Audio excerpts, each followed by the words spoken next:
Hello, everybody, and welcome to this event organized by GoLab, a series of events dedicated to Go.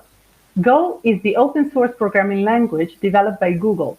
It is a simple, efficient, and fast programming language. We are very happy you could join us today.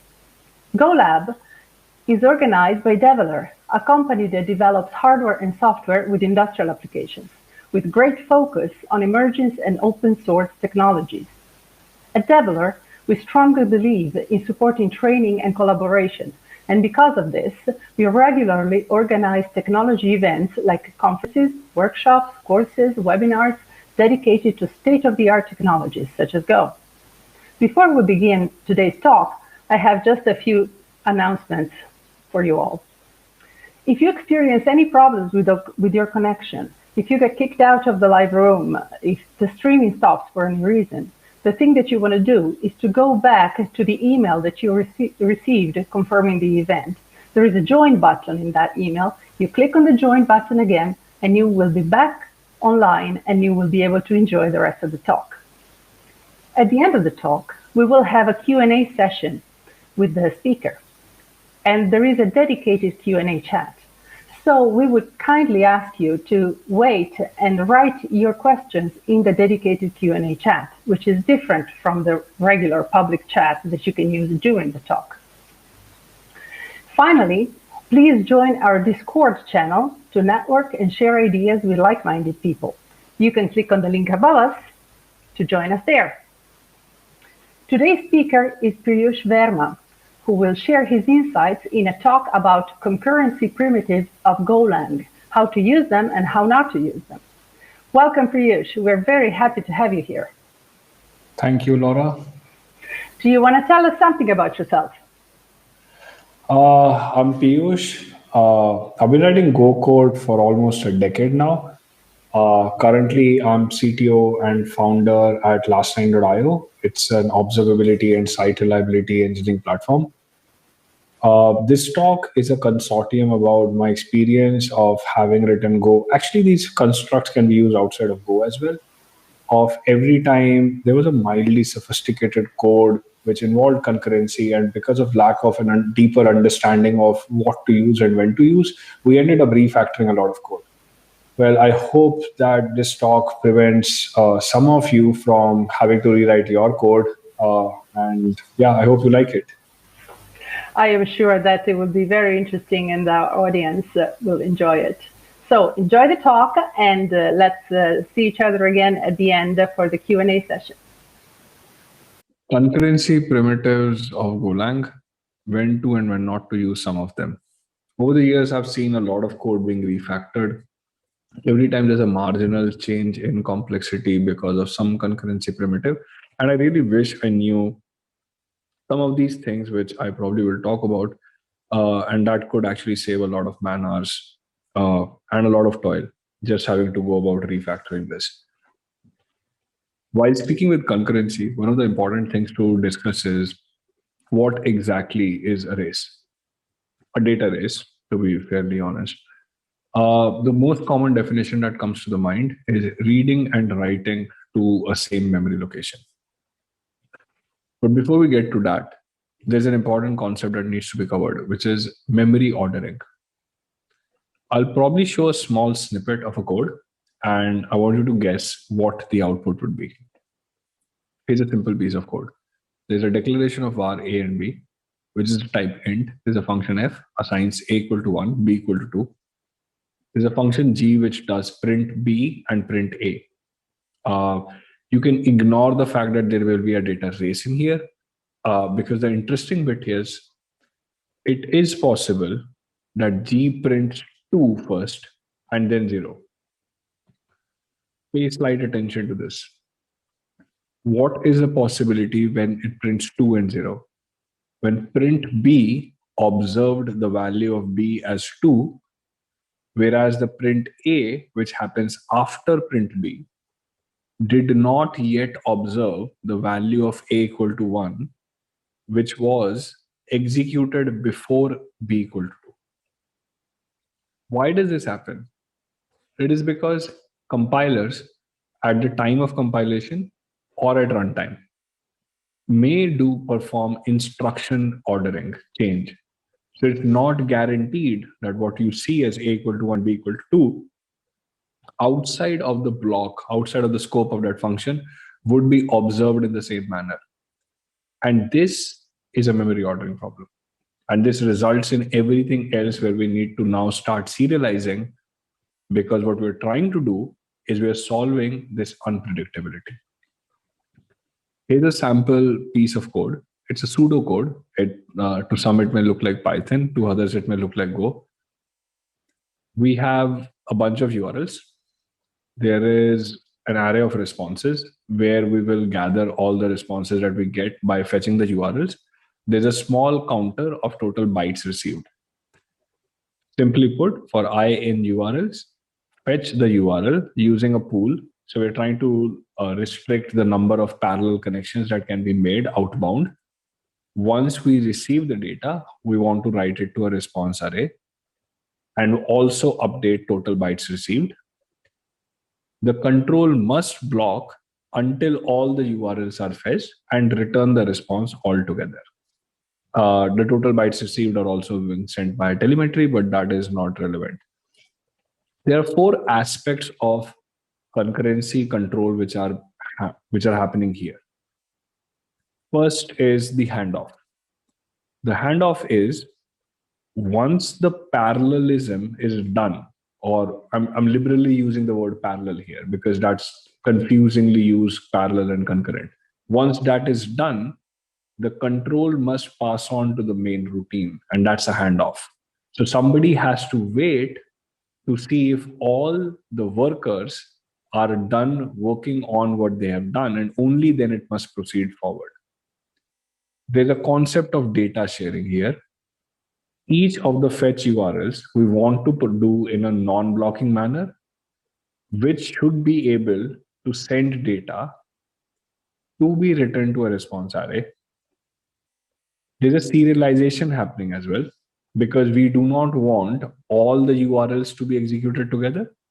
There is a control mechanism which will allow only certain number of URLs to be hit, and that's the property of a pool.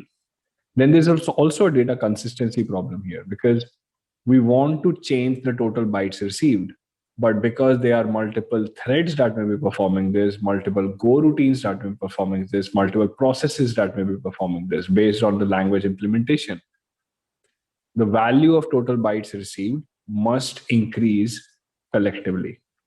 That's a data consistency part as well. So to highlight them again, what are the 4 challenges? A control handoff, which is passing on the work, the control from a set of workers, routines to the main. Serialization, we want the ability to control what gets executed at what point of time and what gets to wait. And a control to block, unblock. Data sharing, work while may be happening in parallel or in non-blocking asynchronous manner. The data must be receivable by some other process as well. And data consistency at all points of time. If we have agreed to increment the integer, then everybody should see a fresh value of an integer which is incremented. This is also a derivative of saying that while multiple processes are coordinating with each other, they will usually have a consensus problem. To solve a consensus problem, the control needs to be offloaded to somebody outside the system. And this is exactly why we need synchronization primitives. I'm going to call it a Marshall, not to be confused with Marshall.json, like a game Marshall. What kind of Marshalls exist to achieve this synchronization? There is a sync.wait group, there's a sync.mutex, an atomic, channels, and lockless data structures. I'll probably not go into the depths of the definition of defining what these are because that is almost pretty much available. I want to narrow this down to what semantics can be used for what aspect of the problem statement, which we discussed just a few slides back over here. Control handoff, serialization, data sharing, and data consistency. The first one is a sync.wait group. Fairly straightforward. You must have seen this all over Golang blogs, etc. Pretty straightforward to use. But what is it used for? It's precisely only and only used for control handoff. What is it not used for? Is it's not used for serialization. What I mean by that is that using wait groups, you are more often than not only and only just waiting for control, as the name suggests, it's a wait group, to reach the main routine while some other parallel routines are doing their job. It's not used for data sharing. There is no way you can share data. And it's not used for data consistency either. Using this definition, I'm going to, through the slides, there'll always be a fun section where we talk about some fun mistakes. These fun mistakes are usually things that we would miss out on, and it gives us an insight on how these things work at the depth. And now here's a simple program. What is wrong here? To walk you through the code, there's a func main, which declares a wait group. There is a for loop, 0 to 100, wait group add, simple construct. There's a go routine being called where we call hello. Inside hello, we do a print, and then we just wait. Classic example of control handoff where we are waiting. What could possibly go wrong here? What would go wrong here is that when you run this code, it runs into this problem of all go routines are asleep. It runs into a deadlock problem. But wait group is supposed to solve a concurrency problem, not create another problem. And the reason for that is that even concurrency semantics need to respect the principles of the language. Now, what is the principle of the language? The principle of the language is I'm passing wait group by value and not as a reference. So the Go routines see a copy of that synchronization primitive, and they call a done on that, and hence it runs into a deadlock. So even the synchronization primitives need to cater to the principles of the language. The next one is sync.mutex. What is the sync.mutex used for? It's used for serialization. By using mutexes or also locks, we have the ability of controlling which routine should work, which routine should not work. We can control, I mean, when I say which, you're not identifying a routine in particular, but you have the ability to write code where only one can get executed while the other is waiting for a read or a write operation to happen. So this ability to serialize operations is what you get, because that's what locks do effectively. And it also allows data consistency. Because while inside a lock, you can increment a value so the other reader cannot read the value. But what it doesn't do a control handoff. Because it's used as a communication exchange control mechanism between two processes, and usually not used for a handoff, which is where a wait group comes into the picture. And it's also not used for data sharing because there is no construct of it carrying its own data. What are the fun mistakes around mutexes? Is a simple counter, which has an embedded mutex inside it, a pretty well-known construct in Golang. It also has an integer n. There are two methods. There's an add method, which acquires a lock and increments n by the integer pass. There's another value method, which also acquires a lock and returns the c.n. So effectively, there should not be any race condition here because we are judiciously using our locks. Now, what can go wrong here if I run this code? When I run this code, I surprisingly actually run into a race condition. Now, why is that? Because we just discussed that even synchronization primitives need to respect the principles of the language. So what's happening here? What's happening here is counter is not a method which has been bound. Value is not a method which has been bound to the pointer reference. What that means is that when value is invoked, the state of the counter is copied, and so is the sync.mutex. And while it is getting copied, it tries to read n because somebody else is still acquired a lock on that n.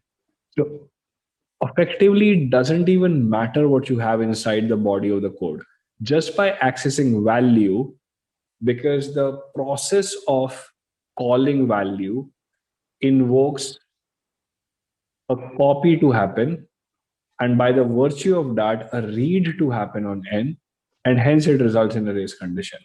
So even if I was to replace that entire body of the code with a return 1, this would be the exact same race condition. How do we solve this? We just make sure that we actually use a pass by reference here. So the counter should be bound. The pointer should be binding the value method, not the other way around.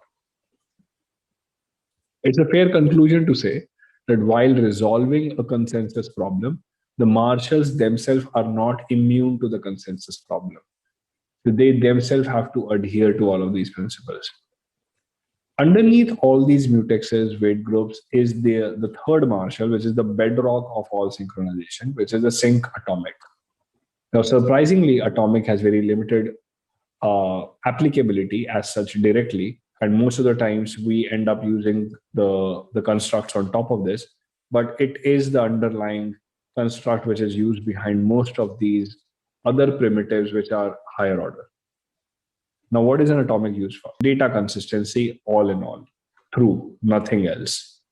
There is a value, I want to atomically change that value, update an integer, and do nothing else. It is not used for control handoff. It cannot be used for serialization. I mean, there can be derivatives of it, but by direct virtue of its own properties, it doesn't do this. By derivatives, weight group is a derivative of this. So those allow, because using atomics, you can create such higher other primitives as well. Like we'll discuss later, lock-free data structure. And it doesn't do data sharing. It's not used for data sharing because it doesn't carry its own data like channels do.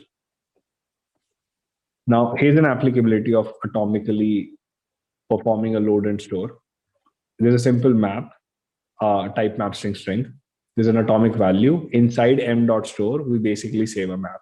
Then there's a read function and there's an insert function. Read function just atomically does a m.load and converts the value of type to map. Insert, however, tries to update this value, so it performs a m.store. Now, just in this simple piece of code, and this is a piece of code which has been copied from the Golang documentation. So what can possibly go wrong here? What can possibly go wrong here is that if multiple writers try to invoke the insert method, the construct is not immune to it. So now what we do is we're doing a mix and match. So while we're discussing atomics, but we have started using other constructs to solve our problems. So we introduced a mutex here, and on the insert, we just guarantee serialization by performing a mutex.lock, and then we just defer it. What this does is that if multiple routines are trying to invoke the insert method, only one of them runs at a time, because mutexes are great at serialization. We just agreed that. And now we will just perform this mutex block. Next up. What would you expect the output to be here? There's a func a, there's a main method. Inside the main method, there is a x, y, two integers. There is a println, which is basically calling the a function. Inside the function, we pass the pointer of the integer. Inside the body of an a, it accepts an integer and it returns a channel. The channel, just before it returns, it spawns a go routine and it does an atomic increment of an integer value. There are two variations of this. In one variation, we simply call log.println and we pass we call the two functions and we read the channel value from it. In another variation, we store it into two variables, AV and BV. There are two functions, A and A, called again. And the second line of it will read from that. They don't look entirely different if you think about it, because what we have just done is that in the second variation, we have taken the initialization one step ahead. So it's two stages now. It's not just one stage. What would you expect the output to be? It's interesting that when I run this code, the first execution gives me a 2 and a 4. Whereas the second execution gives me a 4 and a 4. Now, which is understandable, the 4 and 4 part. Why? Because it's the same atomic operation. And remember, atomic operations were about data consistency. So if it's the same integer, which has been incremented twice and read on the channel, it will obviously be 4.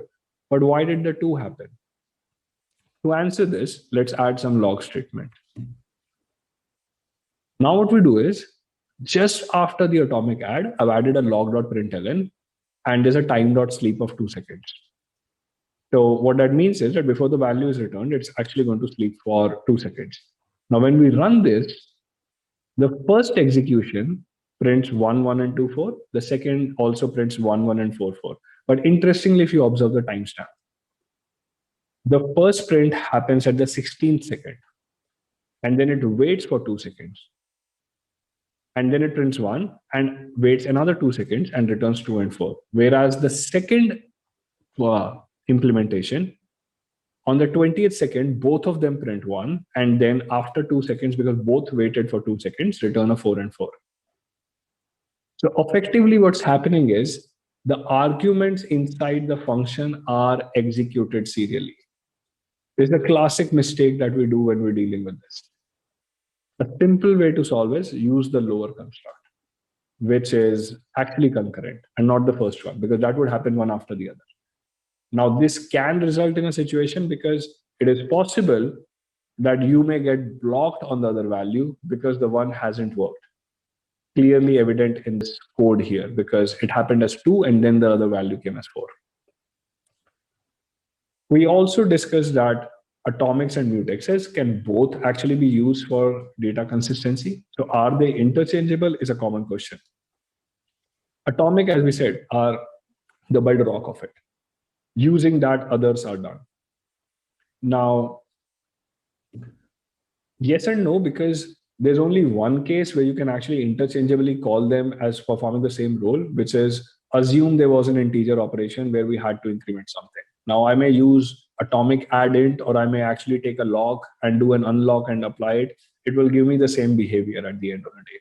And this is the only time where we say that, oh yeah, there may be overlapping concerns. But interestingly, atomics are actually way faster. So you may be able to do more number of atomic operations compared with the locks, because atomics are sent directly to the CPU.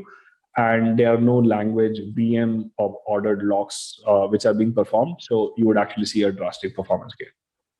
But all over Golang, we've always read and seen, please do not communicate by sharing memory. Instead, share memory by communicating, which takes us to the channels. Now, what are channels used for? Like atomics are only and only used for primarily data consistency. Channels are used for everything which is other than that, which is control handoff, serialization, data sharing. It's surprising how much you can actually start doing with channels. I mean, it's only not used for data consistency. Now, because channels are so widely used, I'm going to cover a lot of these fun mistakes. Fun for me, maybe not fun for you others. Look at this piece of code. What could be going wrong here? There's a func request which returns an int. There's a channel. There is an I. It loops over 0 to 5, increments it plus plus, and it writes the value to a channel. What could go wrong here? What can go wrong here is that those Go routines are waiting to write on a channel. Now, if the receiver or the reader of the request only read it once, there are multiple invocations of those functions which are just blocked forever because they are just waiting for the channel to clear up to write. To solve for this, we have constructs. What we do is we wrap it inside a select clause, which tries to write to a channel. And if it doesn't work, it falls to the default, which is an empty. Surprisingly, this is also not the correct way, because this can also run into a unique condition, which is the last line can block forever now, because it's possible that even before the channel is read from outside of the request scope, the other Go routines tried writing found nothing, and fell through the default section. So now the return channel is waiting forever. One of the most interesting questions that I always face, I mean, when I'm writing code as well, is when and who should close an open channel. This is one of the things that I never learned, and it always takes me the hard way. A simple piece of code again, it's a for loop. Inside the for loop, there's a value which is returned to a channel, which is being produced. So you can think of it like a producer. And underneath, there is a receiver, which basically reads the value, appends it to an array. Once we're done, we print. When I print, I find that one is missing. Now, this would happen if my program exited. Obviously, there's this loop after close C, my program exited. Now, because wg.wait was a wait group on the producers, once producers were done producing and the channel was closed immediately, it's possible that the receiver has not yet performed the operation on receive and the function got exited and the program got exited. And hence, that's the reason why I did not see a 1. So how do I guarantee this? That if 10 were sent, 10 were received? In this first of the implementation, the very first implementation, what we do is we detach the close responsibility from the sender. What we do is we basically make the WG wait in another Go routine, and that is the one which closes. And the execution of reading through the channel now is passed through the main routine, in which I range over the channel. And even if it is closed by the Go routine, there is still an iteration that will happen, which will still be able to read from the channel. This is one way of implementing it. Another way of implementing it, which is actually far more prevalent, is when both producers and senders and receivers are actually two different Go routines which need to communicate. And this is where we introduce the done channel. So you're producing and the consumer is receiving, but at some point of time, the control flow must not leave the parent function. And hence, we have two wait constructs now. We are actually waiting via the wait group. We close the channel and then we wait on another channel, which is triggered after the receivers are done receiving. So these are two constructs of it. What else can go wrong with the channel? Let's look at this long running piece of code. It accepts a messages channel. What we're trying to achieve here is read from messages. And if any of those reads take more than a minute, then just return and abort. It's a fairly straightforward code. It compiles, but what's going wrong here? What's going wrong here is that channel can still leak a memory. Because inside each for iteration, we are creating a new time.after. And this keeps on getting created. All we wanted to do was we just wanted to wait for a minute. A better way to deal with this is to initialize a time.after, save an allocation, keep reusing it, keep looking for t.channels output. If it happens after a minute, it will return. Otherwise, formed println. Once it's done with the select, just do a reset. What this does is it doesn't keep creating those channels and the time.after in every single iteration. Now, all of these are about when two people are trying to compete for a resource here. Every such construct was about that. One of the best ways to resolve a conflict is to avoid it from happening. Now, this is where we introduce the notion of lockless data structures. It's a study in itself on how lockless data structures are implemented. Why I stress on lockless data structures is because generalized lock-free algorithms are very hard to implement. Designing lock-free data structures is relatively easier. My slides have a bunch of these links, which are from Microsoft Research and other research papers, which talk about building these common data structures, which are actually lockless. And most of them use atomic underneath because, as we discussed earlier, atomic is almost the bedrock of all concurrency control.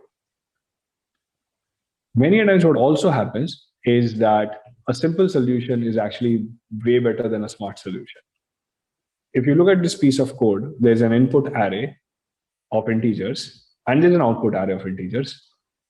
We need to run over the input array, perform a go routine, which is something, it does something, get the output of it, and append it to the output array. The simplest way to do this would be using a lock, because now we're trying to serialize the access to the result output array. But do we really need a lock here? A simpler way would just be to use an array and use positional index. Now, arrays, as long as they're positionally accessed, can actually leave and do not require a need of a lock. We can just simply do run with an index.